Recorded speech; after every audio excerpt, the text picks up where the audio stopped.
Maminamahal. Sabi dito, faith and obedience emphasizing that the true faith manifests in obedience and that faithfulness leads to blessing and a closer relationship with God. Nagpapaunawa, nag-emphasize sa atin na ang totoong panampalataya ay pinapahayag sa atin ng may masunurin, obedience, and that faithfulness ang maging tapat ay magdadala sa atin papunta sa pagpapala at maging mapalapit tayo sa ating relasyon sa ating mahal na Panginoon. Everybody say, praise the Lord. Praise the Lord. So, kailangan pala ito. Mga minamahal, kailangan ito sa bawat Kristiyano. Kaya hindi ka rin pwede maging faithful kung hindi ka obedience. Hindi ka rin pwede maging obedience kung hindi ka faithful. Kaya itong dalawa ay magkakaluha. Twin ito sila. Sabi dito, faithfulness and obedience are not separate concepts. They are intertwined aspects of a genuine relationship with God leading to blessings and a deeper connected with Him. Palakpakan natin. Kasama ito. Hindi mo rin masabi nga, tapat ako. Hindi ka naman sumasamba, hindi ka naman wala ka naman kabalaanan, hindi ka naman nagbibigay. So hindi ka masabi nga tapat ka. Kaya ito ay intertwined ito. Aspects of a genuine relationship with God. Para maging makita yung genuine, totoo mong paglilingkod sa Diyos. Ilang kasama itong dalawa. Faithfulness and obedience. Pag ginawa mo ito, itong magdadala sa iyo ng grabing pagpapala at maging mapalapit ka ng lubusan, koneksyon mo sa ating Panginoon, sa ating paglilingkod. Palakpakan po natin ang Diyos maminamahal. Kaya lahat tayo dito dumanas ng mga struggling sa ating paglingkod sa Diyos with obedience or faithfulness. Susubukan ang ating faithfulness, subukan ang ating katapatan, subukin ang ating pagkamasunurin sa Diyos. Eh kung hindi ka dadanas sa pagsubok na to, ay minsan di magkaiwasan, magkaroon tayo ng mga pagkukulang, mga lapses, pagkakasala sa ating mahal na Panginoon. Kaya ang Diyos, mabait, napakabait ng Panginoon. Amen? Sabi nga, how high and deep and wide His love for us. Gaano kataas, gaano kalalim. Amen? Gaano kalapad ang pag-ibig ng Diyos sa kanyang mga anak. We cannot reach, we cannot deep, we cannot measure. Napakalawak. Kaya kung minsan pag magkulang na tayo, mawala ng ating katapatan sa Diyos, ang ating pagkamasunurin, minsan may dumarating sa atin yung mga paalaala. Amen ba? Paalaala, admonizing, paalaala. Palalahanan ka muna ng Diyos, it's lead also to mga chastisement. Yung chastisement ay palaala, palo. Sabi ng Biblia, I chastise whom I love. Pinapalo ko, pinapalalahanan ko ang aking mga minamahal. Kaya pa hindi ka pinapalahanan ng Diyos, hindi ka pinapalo, hindi ka pala mahal ng Diyos. Kaya salamat sa mga paalala. Salamat sa mga admonizing, salamat sa mga chastisement. Mga pagdisiplina ng Diyos sa atin, yan ang mga daak na tayo po ay mahal ng ating mahal na Panginoon. Sino pang mahal ng Diyos? Sumigaw ng praise the Lord. Mahal tayo ng Panginoon.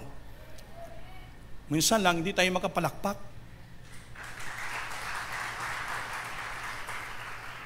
Minsan, hindi tayo makasigaw ng hallelujah, praise the Lord. Yan ang gusto ng Panginoon. Hindi tayo maka-amen. So, dyan pa lang na sistema, subukan ka ng Diyos kung gaano ka katapat at masunurin sa Diyos. Amen ba? Everybody say, praise the Lord. Sabi ng Biblia dito, scriptural foundation, basahin natin sa John chapter 14 verse 21. The book of John chapter 14 verse 21, paano pong sinasabi dito, mga scriptural foundation refer to relevant verses sa faithfulness and obedience.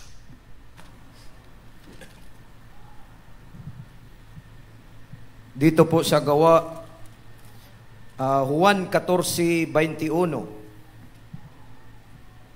Ang sabi po dito ng salita ng ating mahal na Panginoong Hesus, ang mayroon ng aking mga utos at tinutupad ang mga yaon ay siyang umiibig sa akin, at ang umiibig sa akin ay iibigin ng aking Ama, at siya'y iibigin ito, at ako'y magpapakahayag sa kanya. Palakpakan natin, Diyos.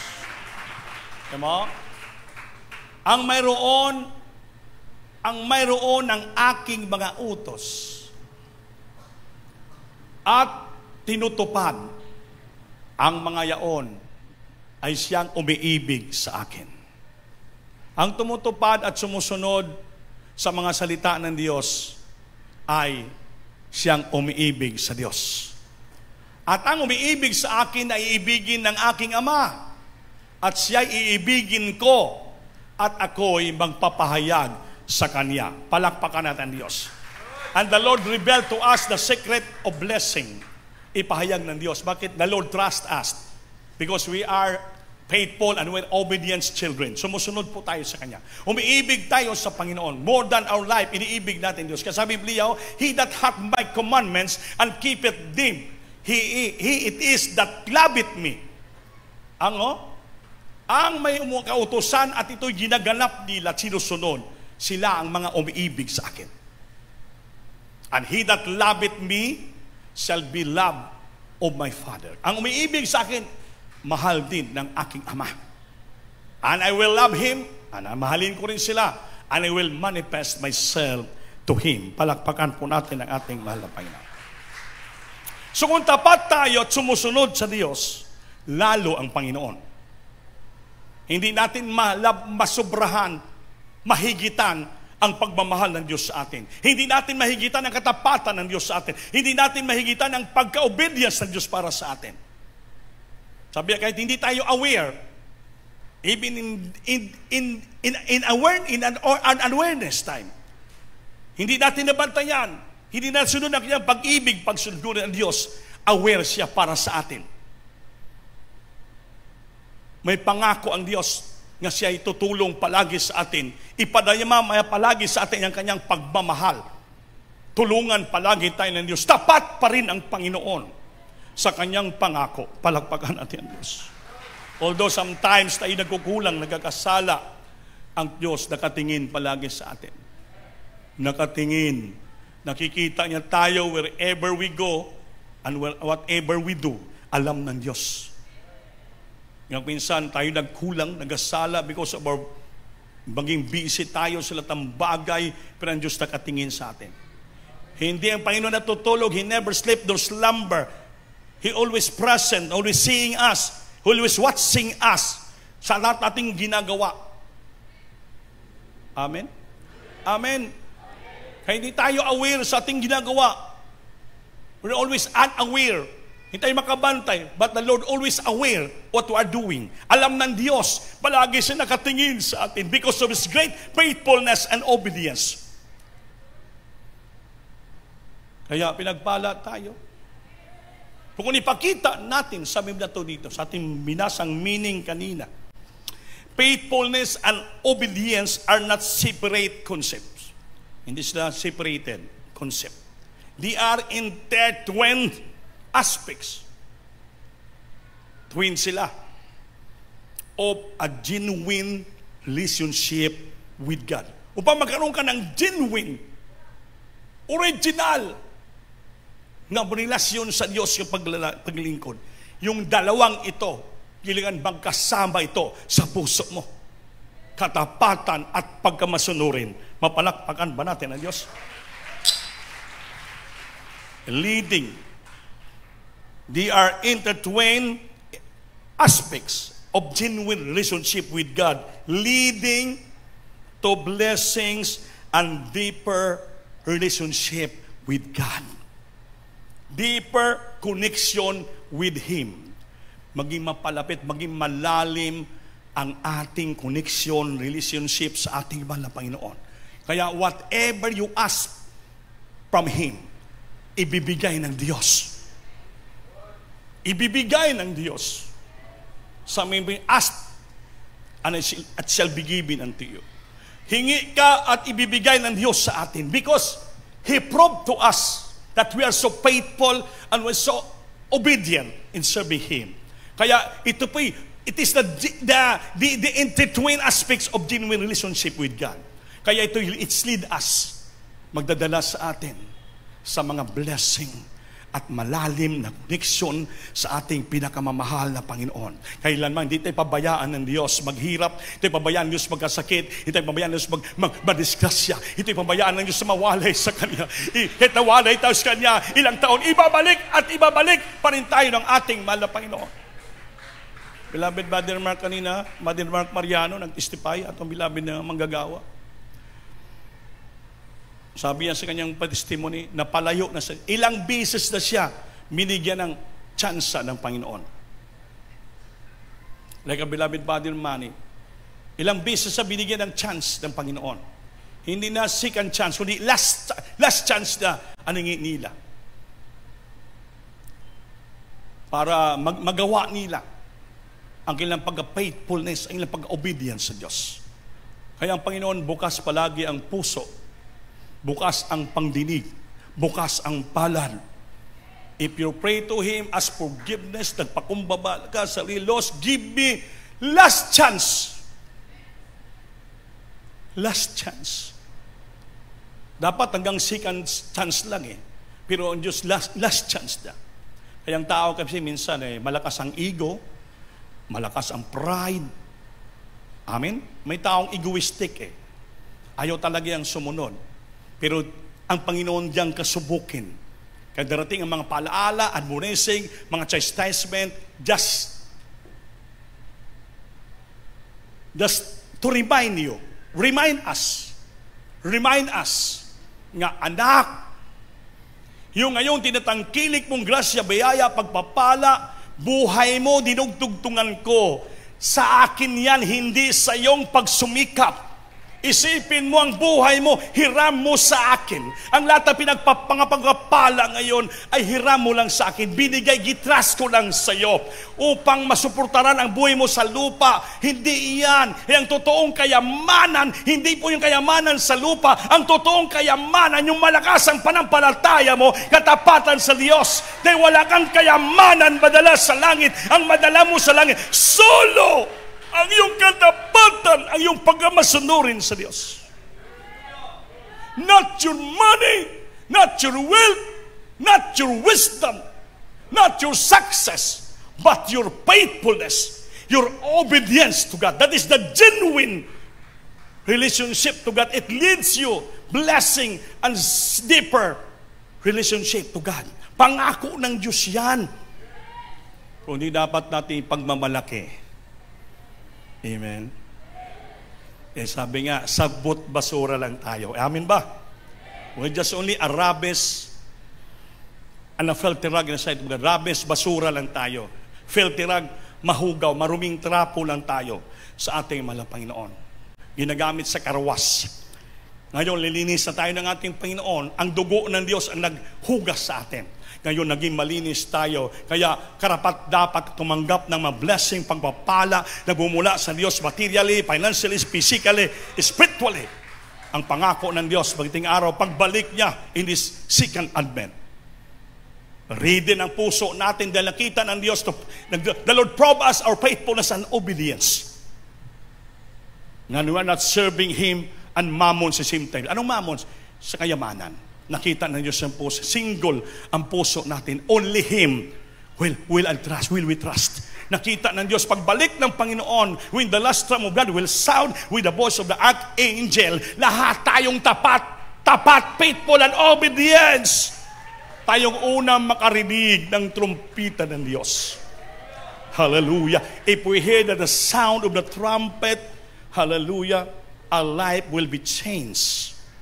This corruptible body, sabi ni Manny, valuable masyado, will be changed into a corruptible body.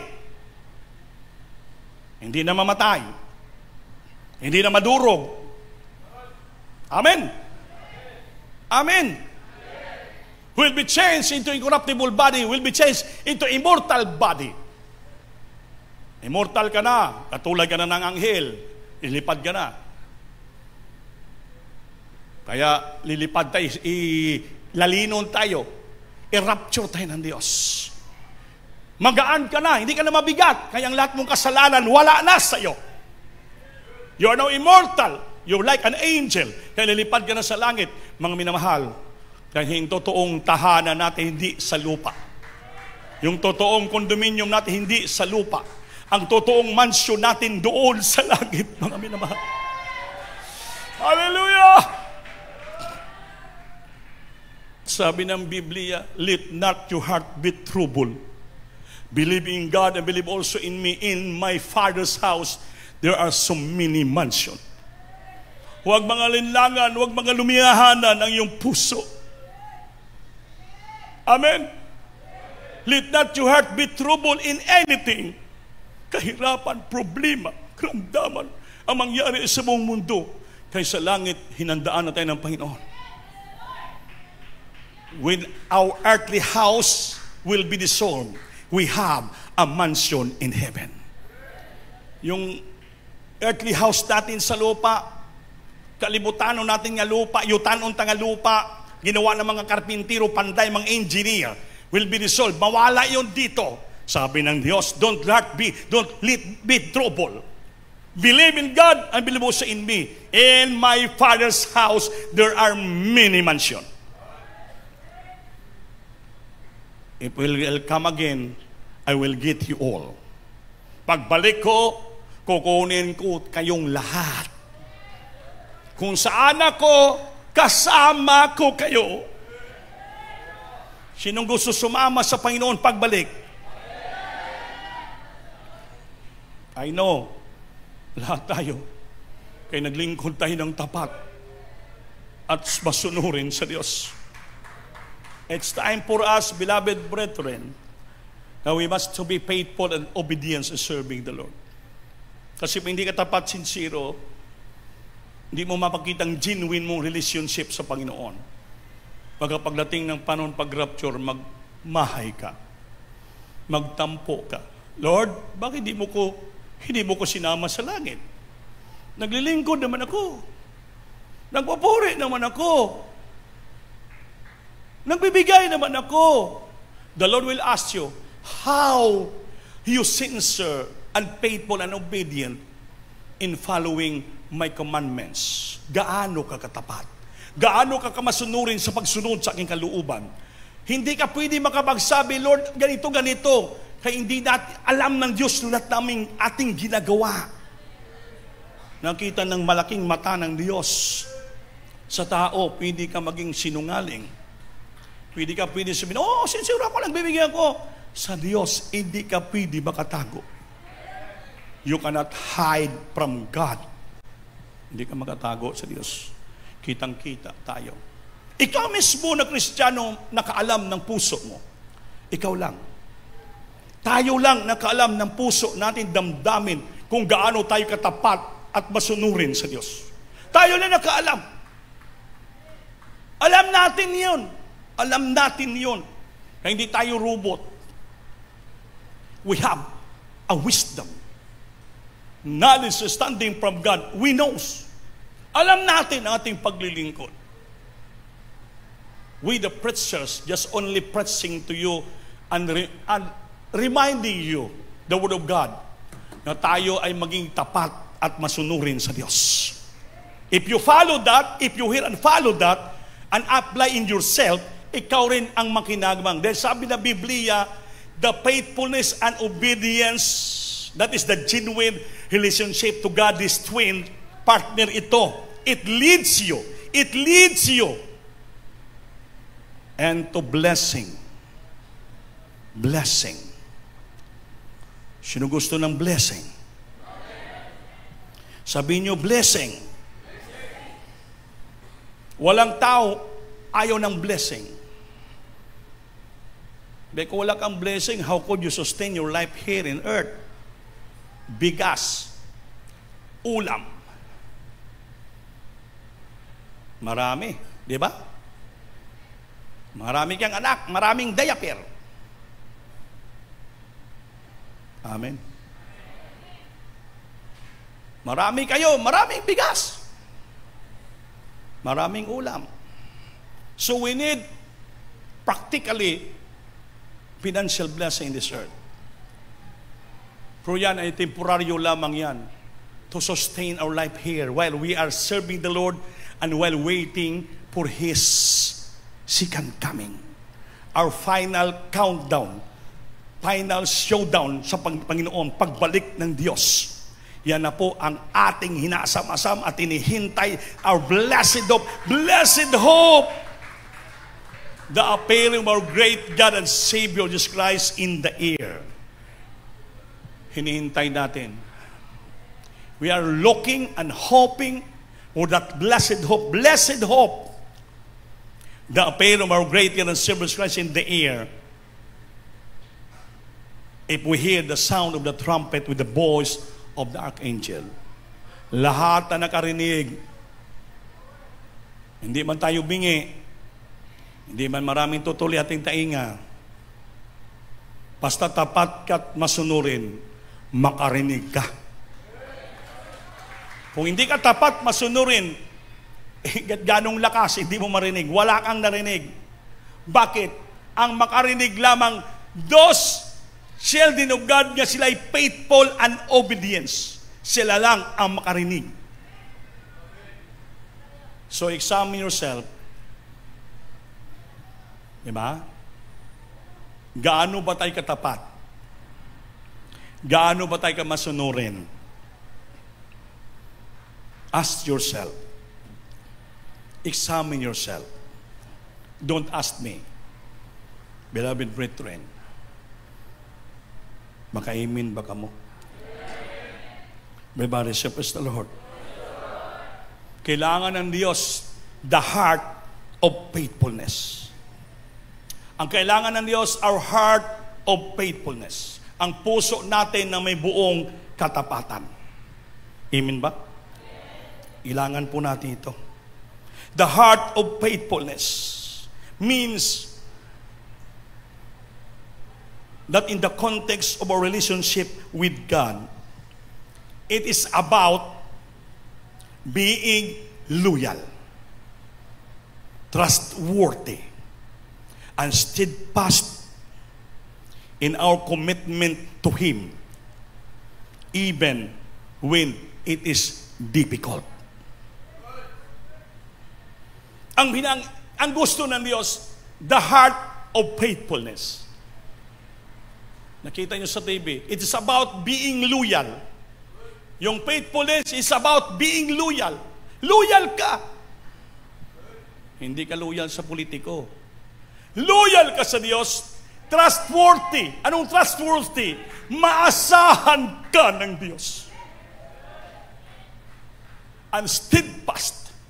Steadfast. Madasigon. Mainiton. Matatag. Steadfast in our commitment to Him. Ano yung commitment? Your life was fully committed to God with all humbleness and obedience.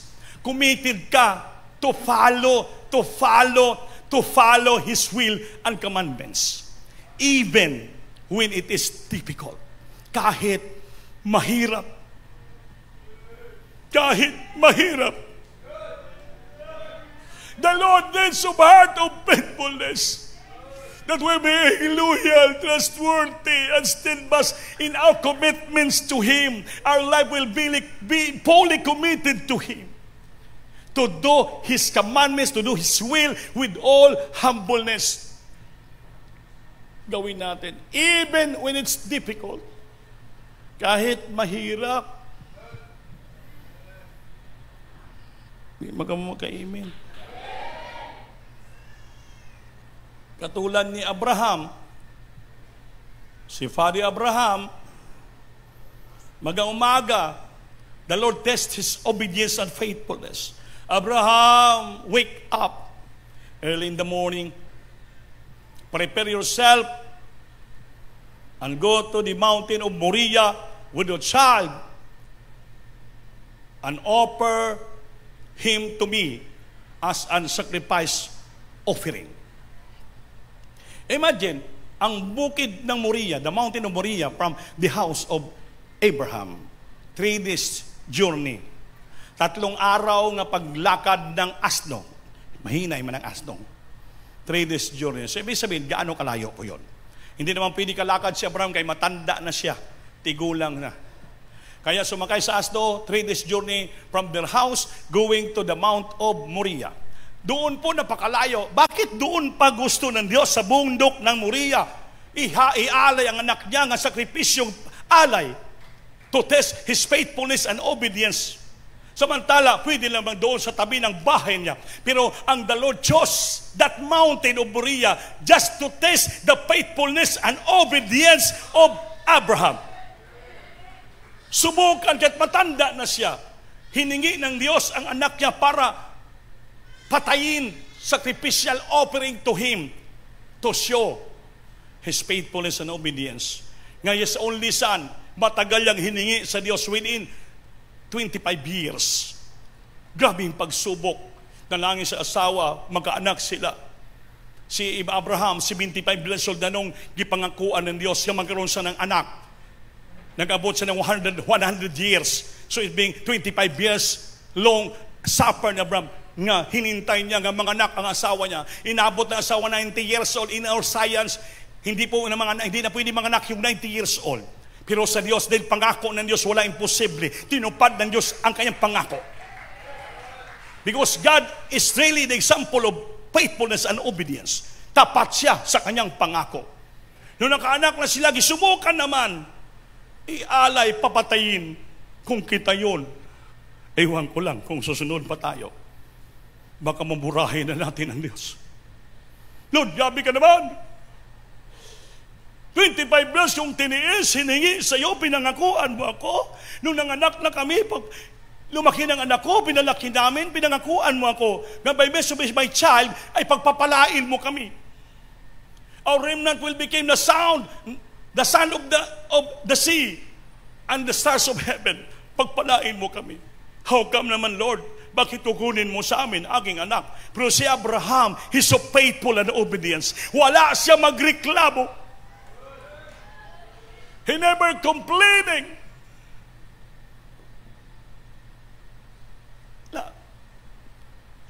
Go lang siya.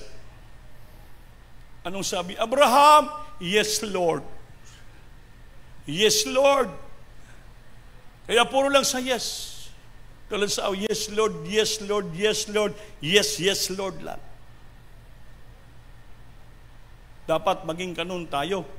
Yes, yes lang. Amen? Walang no. Don't say no to Jesus, but say yes anyway, say yes every day. Palakpak. Kaya mga minamahal, si Abraham ang pinakamalaking example. The faithfulness and how his obedience lead to God's fulfilling his promise. Grabing katapatan. Ito pa rin sa Diyos ang kanyang pangako. Nung doon na sila, tinalian niya na, nagpa-apoy na siya, may mga kahoy, yung anak niya sa tabi lang. Ama, sinong ialay mo dyan? Wala naman kung nakitang mga karniro dito. Sheep. Nagtinginan sila ng kanyang ama, anak, ikaw ang gusto ng Diyos. Umiyak si Isaac because he is faithful obedience like his father. Hindi tumakbo si Isaac, kundi nagpagapos lang siya sa kanyang ama. He's willing also to give his life to the Lord. Dahil hiningi siya ng Panginoon. Kung ginapos na siya, sabi ng Biblia, kunti na lang darating sa dibdib niya yung kutsilyo para patayin siya. Biglang nag-lightning, nag-thunder, may salita sa langit na pakalakas. Abraham, huwag mo na ituloy gawa ng masama ang iyong anak. Dahil nakita na ng Panginoon ang iyong katapatan, ang iyong pagkamasunurin, ang iyong pagtapatan, pagmamahal.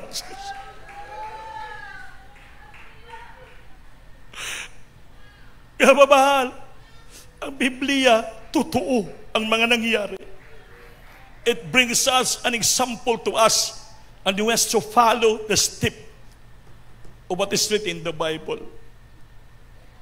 Pagtingin niya sa kaliwa, nakita niya, nakaridi na ang dapat ipalit sa kanyang anak. Hanggang ngayon, nakasulat sa Biblia, ang lugar na yon tinawag na Jehovah Jireh. God will provide. After the Lord taste our faithfulness and obedience, totoo ang sinabi dito ng writer, it leads us to blessing and deeper, closer relationship to God. Napalapit ang relasyon ni Abraham sa Diyos at blessing palo. Kaya natupad si Abraham ang pinagpala nga tao sa buong daigdig. Amen ba? Kahit kamatayan, hindi siya natakot. Anak niya, ginawa niya. Ganun dapat si David. David explored David unwavering loyalty to God. Unwavering naman ng loyalty ni Abraham sa Diyos. Even in the face of adversity. Kahit humarap siya sa, hindi basta sa mga pagsubok, dumating sa buyan. Failures. Namatay anak niya dahil nagkasala siya. Maraming adversity, dumating sa buyan. And that, he can always return to Him. Upang sa ganon, siya po'y makabalik loob sa Diyos. Kasi si David, mapakumbaba at yung puso niya puno ng pagsisisi. Kaya pinatulutan ng Diyos sa mga bagay mangwari para yung unwavering, hindi nagbabago na ating loyalty sa Diyos. Kahit maharap maraming mga adversity, maraming pagsubok, maraming iba-ibang mga challenges sa buhay natin, mga failures. Ngunit pinintulutan ng Diyos, and that we can always return to God. Upang sa ganun pangyayari, makabalik tayo sa Diyos, sincerong paglilingkod. Kung walang mga pangyayari na adversity, problema, hindi tayo matutulumuhon, magpakumbaba, hindi tayo makabalik loob sa Diyos. Kaya pag may problema na, matuto na tayong lumuhod, matuto na magpakumbaba, tumawag sa Diyos, hingi ng second chance, hingi ng last chance sa Diyos.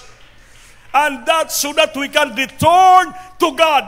Pag-return mo, pagbalik mo, napakita mo yung unwavering loyalty to God and your faithfulness sa Biblia. It leads blessing, success, closer relationship to God. Palakpakan po natin ang ating nalapay na.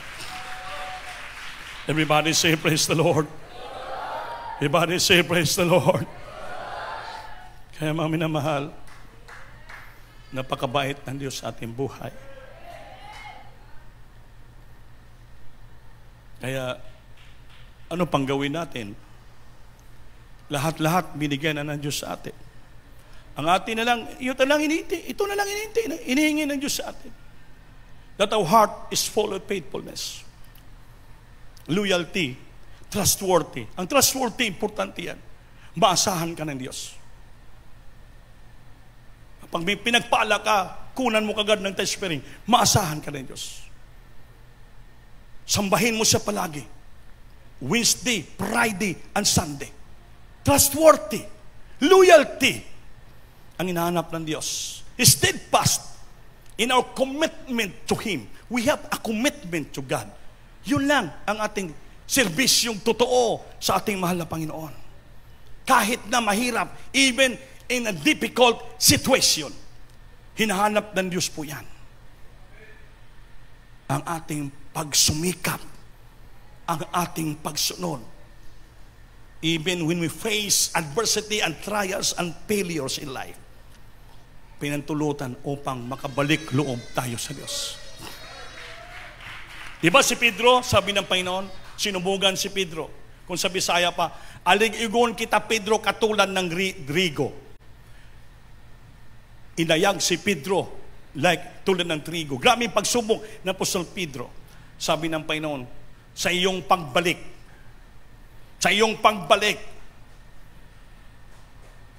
dasiga ang mga kaigsuonan. So may purpose ang Diyos. Sa iyong pagbalik, from your adversity, from your failures, lahat, that's the time na nagbalik ka sa Diyos. Pag magbalik ka sa Diyos, napaka the best. Alam mo na kasing bawat consequences sa buhay, kaya hindi mo na pwede madaanan ulit. Magkaroon ka na ng wisdom, so tuloy-tuloy na ang pagpaglingkod mo sa Diyos. Gamitin ka na ng Panginoon. Magpatotoo sa mga tao. Ngang nangyari sa buhay mo, malaking pagpapala sa kongregasyon. Sa buhay ng ibang tao, gamitin ka sa ibang tao. Hallelujah. To revive others. Kaya ang paglingkod sa Diyos, mga minamahal, hindi lamang para sa iyo.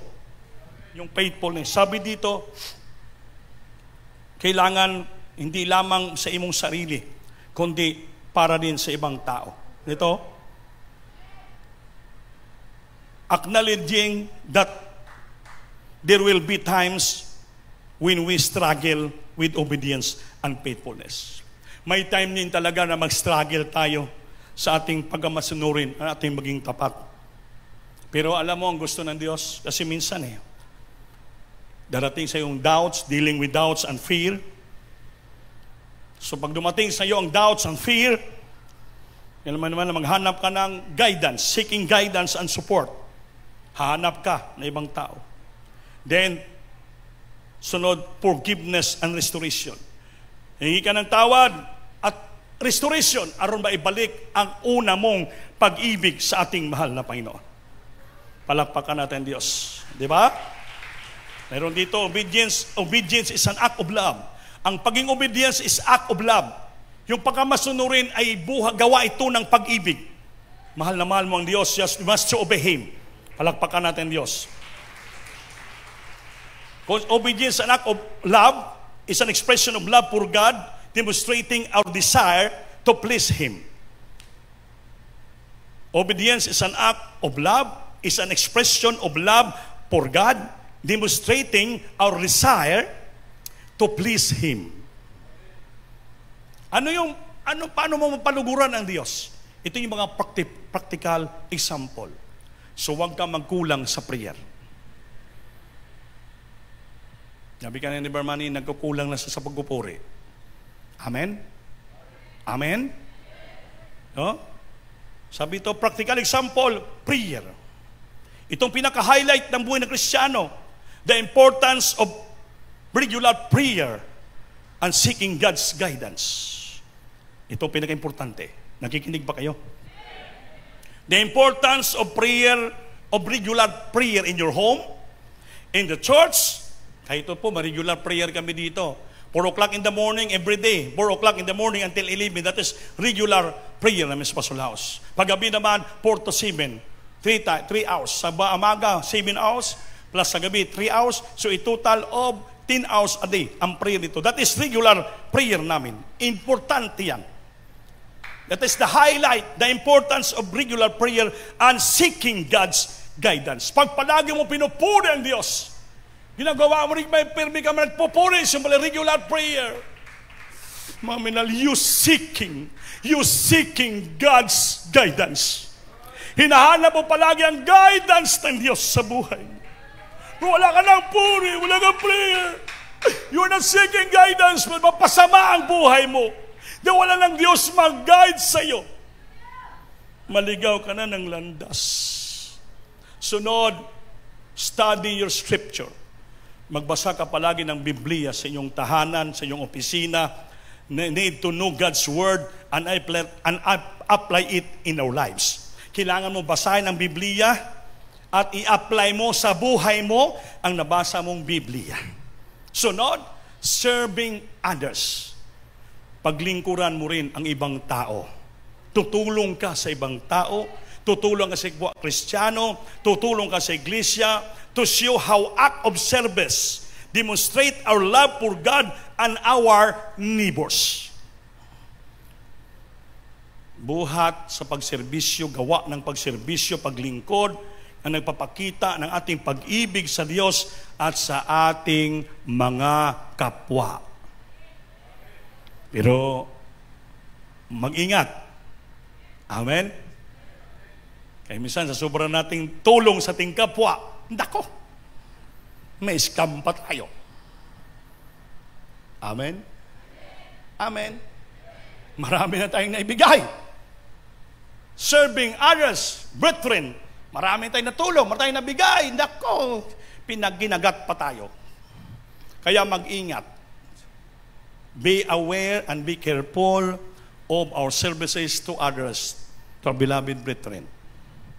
Pag sige nilang pangutang, sige pangutang, walay bayad-bayad, naku, hindi na service yung totoo. Ikaw naman, may marami kang pira, sige lang, sige. Pila, may utangon mo, Brad? Gamay lang, sir, 100,000. I promise to pay you after 1 month. 2 months, 3 months, 5 months, 1 year, hindi na totoo. Mag-ingat. Mag-ingat. Mahinay man. Sinong naloko na dire? Taas yung kamay. Walang nagtaas ah. Sabihin, wala kayo na scam? Hindi kayo naloko? Baka nahiya lang kayo. Sinong naloko na dito? Itaas yung kamay. Si Barcisa nagtaas kamay. May nagloko pala sa'yo? Ganon? Sinong nangutang? Utangan lang bayad-bayad. Okay, mayon. That's a part of faithfulness and obedience and love for God and service to others. Pero depende sa sitwasyon. Titingnan mo rin ang serbisyan mong kapatiran kung totoo ba sila nga tapat din sa'yo. Sa ilang mga pangako, nababayad sila, magkaroon silang utang ka, o bubuton sa'yo. Pag hindi, talikuran ka lang, nakatawa sa'yo, nako, hindi na yan sa Diyos. Yan ang sabi ko, be aware of this. Be careful. Mag-ingat po tayo. Kaya baka ma-scam, maluko po tayo. Ito'y palaala lamang. Kasama ito sa ating paglingkod sa Diyos. Faithfulness and obedience ang paglingkod natin. Kasama po yun. Pero titingnan natin yung totoo. Amen? Amen. Kaya si mga pastor, wise, para hindi matisod kapatiran, sabi naman ng pastor, kung may lalapit sa inyong kapatiran, mangutang ng pera, ganito kalaki. Sabi na, mangutang sa iyo ng 50,000. Kung may pira ka, bigyan mo lang siya ng 5,000. Bigay mo lang yun. Hindi mo na singilin. Kaya alam mo, pag 50,000 malaki, hindi na siya makabayan. 5,000 galing sa puso mo lang yan. Kung may 5,000 ka. Pero kung wala, 1,000 lang, pamasahe niya. Brad, sa iba ka lang mangutang. Hindi na siya magtampo. Kaya binigyan mo ng sa 1,000, may pang-taxi na siya, may pang-snack pa siya. Amen. Yan ang mga pastor, wise. Wise. Kaya, pautangin mo, hindi makabayad. Matisod ka, pa hindi makabayad. Paano yon? Natutuwa ang pinautang nyo. Ikaw nga inutangan, malungkot ka. Okay lang. Kung may mga tao na kapatiran nga, sige lang pautang. Ako, marami man nag-utang sa akin. Pinabayaan ko lang. Sa makalimutan ko ng utang nila. Kaya sabi ko, wala kayo utang sa akin, Brad. Sis, sa Diyos kami utang. Amen. Unahin nyo lang ang inyong tithes and offering. Di bali, mangutang ka sa tao, wag lang utangan ang Diyos. Kaya pag inutang mo ang para sa Diyos, mawala ang imong katapatan, walang imong pagmasunurin. Instead niya mag-lead sa iyo ng blessing, salot ang magdala sa iyo. Kaya bakit? Kinuha mo ang hindi para sa iyo. Amen. Bakit nadaanan ko lang to? Pasensya na kayo makapatiran. Hindi naman talaga itong wali ko. Pero yung tumama ka sa service for others, natural man na. Amen? Tulungan natin kapwa natin. Pero depende sa sitwasyon. Be wise. Be wise. Kung may kapatiran naman na talagang mangutang in their needs, difficult time, talagang nagbabayad sila. Walang problema po yan. Amen? Amen? Amen. Yung ibig ko sabihin, yung mga scammer na mga kapatiran, pangutang, hindi magbabayad. Yun, magbantay tayo dyan. Mag-aware tayo dyan. Mapalakpakan ba natin ang Diyos? Everybody say, praise the Lord. Yun ang sabing ko. May mga challenges of faithfulness and obedience. Kaya talagang hindi may iwasan yun. May mga challenges. It's a challenge sa ating faithfulness and obedience. Na talagang we have to acknowledge, mga malaman natin nga that will be time. May oras talaga na mag-struggle tayo with obedience and faithfulness. Kaya mga minamahal, mabantay tayo, mag-ingat. Pero pag nasunod natin ang kalooban ng Diyos, to be faithful, terrible. Ulitin ko basa. Emphasizing that the true faith manifests in obedience and that faithfulness leads to blessing and a closer relationship with God. Kailangan maging tapat tayo at masunurin upang dadalhin tayo sa mga pagpapala at maging malapit ang ating relasyon sa ating mahal na Panginoon. Kaya anumang gawa ng kaaway, hindi kanya kaya. Bakit? Malapit na palapit, dikit ka sa ating Panginoon. If you always cleave to the Lord, dikit ka palagi sa Panginoon. Your relationship with God is very closer and deeper. You always cleave to the Lord, palagi ka sa tabi, dumidikit ka sa Panginoon. Kahit anong distraction ng kaaway, hindi kanya matitinag. Hindi kanya matitinag. Bakit? Katabi mo ang Diyos. Malapit ka sa Panginoon. Hindi ka pabayaan ng Panginoon. Palaging wisdom, knowledge, palagi sa iyo. Because malapit ka sa ating Panginoon. Huwag tayong lumayo sa Diyos. Huwag tayong lumayo sa Panginoon. Panatiliin natin ang ating katapatan, ating pagmamasunurin sa Diyos. So that it leads us the blessing and closer, deeper relationship with God. Ang presensya ng Diyos, palagi natin badaba. Ngayon sa oras to, ipakita mo na napakalapit mo sa Diyos. Hallelujah! Obedience is an act of love, expression of love. The importance of regular prayer, seeking God's guidance. Sing it, hallelujah.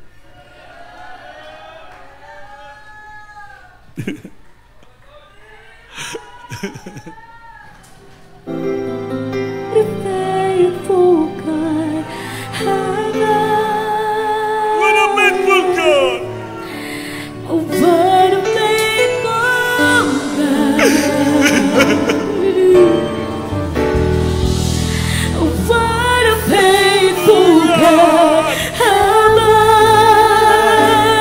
faithful in every way?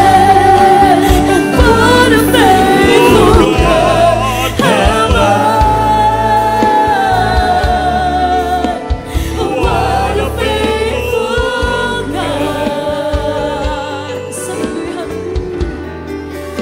Oh, what a faithful God. Am I? Faithful in every way.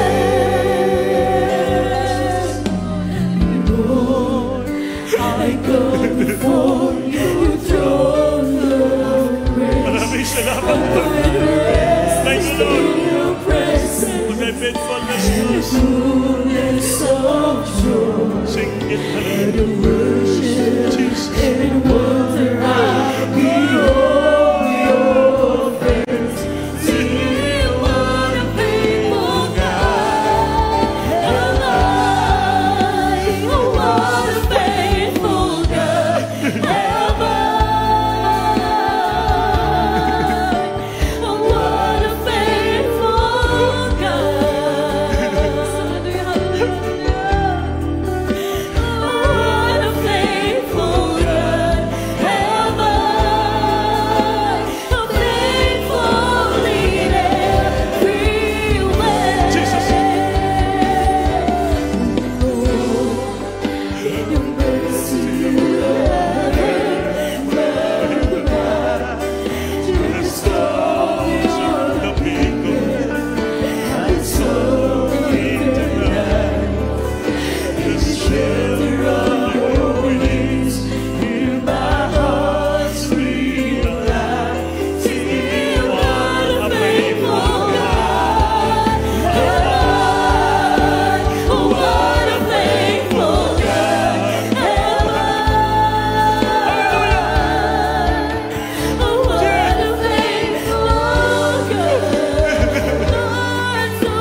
because of the faithfulness of God. That's why we serve also the Lord with faithfulness and obedience, so that it leads us a genuine relationship with God. And the Lord will bring us and lead us to blessing and closer relationship with God. Ano mang gawin ng kaaway, hindi tayo matinag, ito'y maagaw sa kamay ng Diyos. Because you are very close to our loving God. And the Lord will shield us with power, protecting us, Lord, and the Lord will committed us to protecting His children always. Because we are so being faithful and obedient to Him. The blessing will follow. The Lord will bless us. The blessing will overtake us. Because we show great love and faithfulness and obedience to our loving God.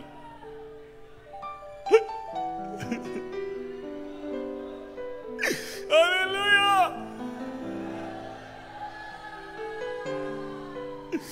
Mga minamahal, wala naman mga bisita, mayroon ba?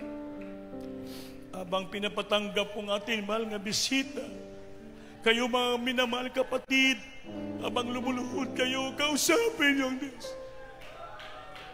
Sabihin niyo, Lord, in open heart, help me, Lord, make me fully faithful and obedience to the Lord. Tulungan mo kami, maging tapat kami at masunurin sa iyo. Even in a difficult time, kahit mahirap na panahon, tulungan mo kami, maging tapat kami, maging sincero kami, maging masunurin kami sa lahat ng mga. Kausapin niyo ang Panginoon. Talk to this Jesus. Habang pinapatanggap mo itong mahal nga bisita, taas yung kamay, sunod kayo sa aking panalangin. Sabihin niyo, dakilang Diyos, Amang banal, Panginoon, maraming salamat. Dakilang pag-ibig mo sa akin. Panginoon, patawarin mo ako sa lahat kong kasalanan. Tinatanggap kita ng aking sariling tagapagligtas. Diyos at Hari ng aking buhay. Ligtas po ako sa punakimal sa buhay. Isulat mo aking pangalan sa aklat ng buhay. Ligtas po ako. Sa pangalan ni Jesus, o gitanggap amin. O pulot, salamat sa makaluluwa nila mo siyang paanan. Patawarin mo sila. Ligtas mo sa maging anak mo siyang totoo. Isulat yan sa langit. Sa unat dalay mga pastor. In Jesus' name. Hallelujah. Mayroon pa at kareglamentong kaligtasan, pagtuo, paginonsol, pangatlo, bautismo sa tubig. Sa ngalan ni pabautismo kayo, may tubig dyan. Pang-apat, madawat ninyong balang espiritu. Kompleto na ang kaluwasan nyo, ha? Balik-balik ka mo, mamaya, pahumandia, may bautismo kita sa likod.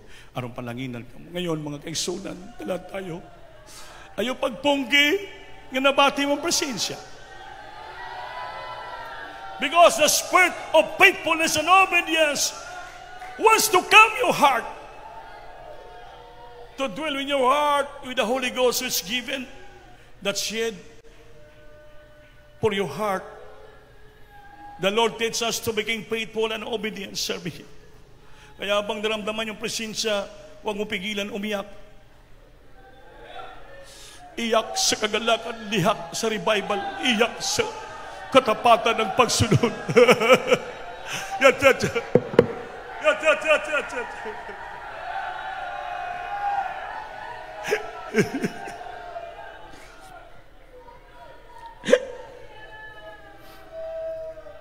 Opo, mahal na Panginoon. Nandito kami sa harapan mo, nagsusumamo. First of all, we ask forgiveness from the Lord. Please, to the first prayer of the beloved parents and the Lord, forgive us, Father, whatever shortcoming, mistake and sin committed unto Thee by God. Lord, please, create in us a heart with fully faithful and obedience to the Lord. Trust us, Lord. love for you, Lord. Please help us to begin faithful and obedience so that the blessing will follow us. At magkaroon kami ng close relationship sa iyo. At we became conqueror. We became powerful against the stronghold of Satan. Because thou art our fortress. Thou art our guardian, Lord. Tulungan mo kami, pagpalain mo kami. Pagalingin mo karamdaman namin, baguhin, bulubusan, papalain mo kami. Sa matinapin, sa labagay, Lord. Remove the kahirapan sa buhay namin, deep hardship, poverty in life, weakness, alisin mo saan, papalain mo kami lahat sa lahat ng bagay. Material pa na spiritual ang bagay. In Jesus' name, sing it, hallelujah. Hallelujah. Ipatong kamay si ulo, ang isa nakataas, kung may dalang problema, kadalawang kamay taas, hingin natin sa Diyos. With all faithfulness and obedience, the Lord will bless us today. Upo na kilang Diyos, sunalangin minsan ang paulitan, the rest, beloved parents in the Lord, beloved pastor, beloved pastor, iba ba ang kapangyarihan mo sa aming kalagitnaan? Ngayon din, today, faithfulness, bless all thy children. And by the power of thy demons, infirmity, the sickness and diseases, cast out from the children, the vitals, bless the children financially, physically, heal the sickness, every problem, device, and weakness in their life, bless them so much by God abundantly, Lord, all provision in Jesus' name. In Jesus' name. Amen and amen, Lord. Hallelujah. Palakpakan natin Diyos, mga mahal. Elvis po, mamaya babautismo kayo, Bert, i-guide mo sila. Manindong tagsoon ko. Ibayo kamot, lukso kita, tulog abises, singgit kusog. Hallelujah po sila. Hallelujah po sila. Hallelujah po sila. Hallelujah po sila. Amen. Maraming salamat sa ating mahal na Panginoon. So, di tayo magtagal, mga minamahal. Kukuha tayo sa mga special bupiring. Dugang lang mga pangilangan sa ating church. Pagpray natin, nagilang Diyos sa Mas Jesus. Maraming salamat. Sa lahat mga kapatid na tapat, sincero at sumusunod sa iyo. Babalain mo, binisyonan mo, kabay nila. Hindi nagsawa na bigyan ng special labo pa rin para sa church, Lord. Return the blessing to them, Lord, 100 times. Bless all their job, their work, their business, their family, oh God. To the first prayer of the pastor, in Jesus' name, amen. Manangamba sa kawalan, pagpapala mo't laging aanim. Natakot sa pagdali, pagkat naririyan ka palagi. Di matigilan sa pagsubok, ang pagsama mo'y tiyak at tubos. Di mapipigil sa pag-abit, ikaw ay mabuti. Unawang mabuti, ikaw ang aking pastor, di nagpagulang sa kata. At higit pa, kaya yung worship ka na at bumabaw sa patan. At higit pa, sapat na sa lahat kong pangangailangan. Higit pa sa lahat kong inaasahan. Wala na nga mahigit pa, pagkat ika'y sapat na. Isapat na at higit pa.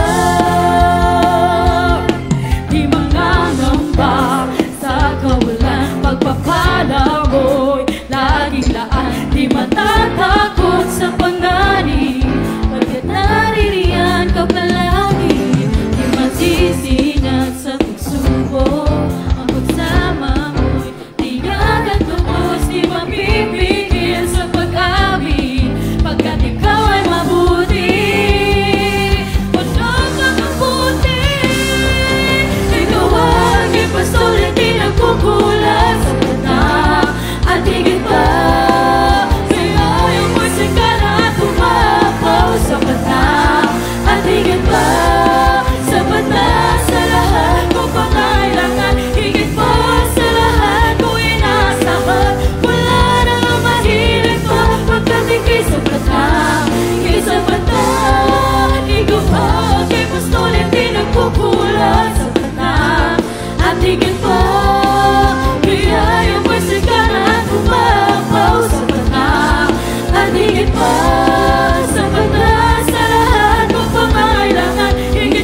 ng beloved mga choir, choral.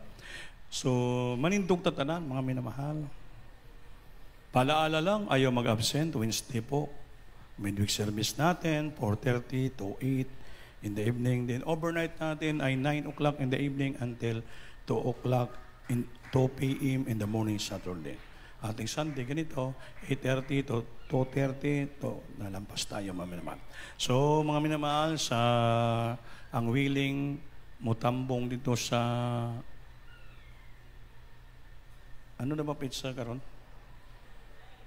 A 9. Kano sa Mananga 13? Oh, tama. Sa Pizza 13, mayroon tayong Church Anniversary Crusade sa dako ng Kinawi. Libo na Bukino. Ang gusto lang pumunta. Willing po. Tanang kayo, pwede pumunta. Bring your own baon. Palapakan natin ang Diyos. Amen. Gusto lang pumunta. Magdala ka mo ng kalag. Maminamahal, supportaran natin. Ngayon, kung gusto nyo sumama sa amin sa Baluan, Jinsan, mayroon tayong Anniversary Crusade naman doon sa March 23. Yun ang mga ostisyo natin nga malalayo doon. Pero pupuntahan natin yan. Dahil to show our love and faithfulness and obedience sa Lord, to visit the beloved brethren, pagsagawa ng magkaroon ng revival palagi. So we need your cooperation, your unity. Kung mayroon ka mong tapat na puso, generous na puso, gusto nyo talaga willing, pagpalain, pagkamot, lubusan pang yung pagpapalain. For your faithfulness and obedience, it leads blessing.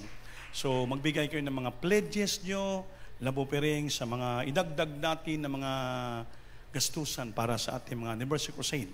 Na malayo po yung Jinsan, no? Alam mo, diri po, mga minamahal, everyday dito grabing gastusan. Kaya sinasabi naman sa inyo, para alam mo yung talaga, alam nyo yung takbo ng church. Dito, mga minamahal. Ngayon, pinagpala tayo dahil nadadagdagan pa yung mga manggagawa. Napakaraming manggagawa niya. Grabe. So, pag maraming manggagawa, maraming pagpapala. Marami rin bibili ng bigas. Amen. Ulam. So, okay lang pa rin. At least, maraming bibo magpuri. Gabi. Sarap magpuri pag marami. Napakasarap magpuri. Yan ang pinakaano natin. Puri lang, prayer lang. To show our faithfulness and obedience, grabe pagpapala. Yung kalungkutan mo, mawala eh. Yung pulihan ng kagalakan, grabe lang may magpuri. Singgita, grabe. Hindi maintindihan. Amen? Mga riyuma, mawala mga riyuma dahil babling, mawala riyuma. Pero katapos babling, balik pa rin. Eh, siyempre, may edad na tayo. Patuloy, maintain pa rin. Regular prayer every day, morning and night. Yan ang gusto ng ating Panginoon. Amen ba? So, tayo yung kamay, tayo po'y manalangin. Brother Cesar, bilis, pag-pray nyo po. Ang ating pagtatapos, appeal mo yung mga love offering natin dyan, pledges, puti nga box. TV program po yon. 5 pesos at saka yung sa pula, yung mga dugang-dugang natin yan. Just in case magkaroon tayo ng para repair sa chapel o may lupa, makadagdag din yon. Amen. Praise the Lord. Hallelujah. Praise the Lord. God bless you po, beloved Lord and preacher. Hallelujah. Magampo ta sa Ginoo. Hallelujah. Kanimo pinakamahal ng mga Dios, aman sa langit kay Ginoo sa mga kinabuhi buhat sa langit sa iyo ta sa pangalan pinakamahal ng Panginoon Kristo. Sa unang pagluhod, pagampo, mga pastor, di sa dami na Ginoo niya kami, mga Panginoon, pasalamaton kanimo Ginoo, sa iyong pagpagkiguban ka na mo. Ikan sa MC, mga Panginoon, hatod sa joyful sa suli, mga Panginoon, salamat sa mong walang presensya. Mga Panginoon, mong ipabati ka na mo, Ginoo, hallelujah, bisan pa man, sa mga buhing kadaugan, mga Panginoon, sa magkaigsuunan, mga Panginoon, hallelujah, mo itimailan, Ginoo, ikaw nakiguban ka na mo, salamat, Ginoo, gikan sa awit, mga sa mga adult choir, children's choir, hallelujah, gikan sa youth and single choir, mahal na Panginoon, bisan paman sa Pioneer choir, mahal Panginoon, ikaw nagbuhos sa iyong balang presensya, mahal na Panginoon, hallelujah, bisan paman, mahal na Panginoon, sa mapagpasabot, sa paghatag, mahal na Panginoon, mo isusi, Ginoo, sa panalangin, mahal na Panginoon, hallelujah, bisan pa sa iyong balang pulong, mahal na Panginoon, na pagsunod, Ginoo, sa iyong kabubuton, mahal na Panginoon, mo yung pinaka-importante, mahal na Panginoon, ngayong pagabalikan, mahal na Panginoon, kato lamang makasunod, mahal na Panginoon, nga mo ipagkaon sa mong mga kalag, mahal na Panginoon, hallelujah, hallelujah, ikaw Ginoo, magapabilin sa mga kasing-kasing, malapit mga pulong, Ginoo, bisan pa man, Ginoo, sa mga pagpamauli, sa mga kaigsuunan, Ginoo, ampingan mo sila, mahal na Panginoon, sa bisan asa man sila, Ginoo, dapat, mahal na Panginoon, ikaw makiguban kanila, lalo na, mahal na Panginoon, sa maabot, mahal na Panginoon, sa mga palimbawan, sa Miyerkules, mahal na pabalikon mo sila, dalang kalipay, mahal na mga magdalaw, magkalag, mahal na Panginoon, salig ito yan, sa iyong pinakabuutan, kamahalan ng pangalan, sa pangalan ni Jesus, in the name of Jesus. Hallelujah. Praise the Lord. God bless you. God bless you, mami na mahal. We love you in the Lord. Others love you more. Ito lingkuranan, paliyog lang.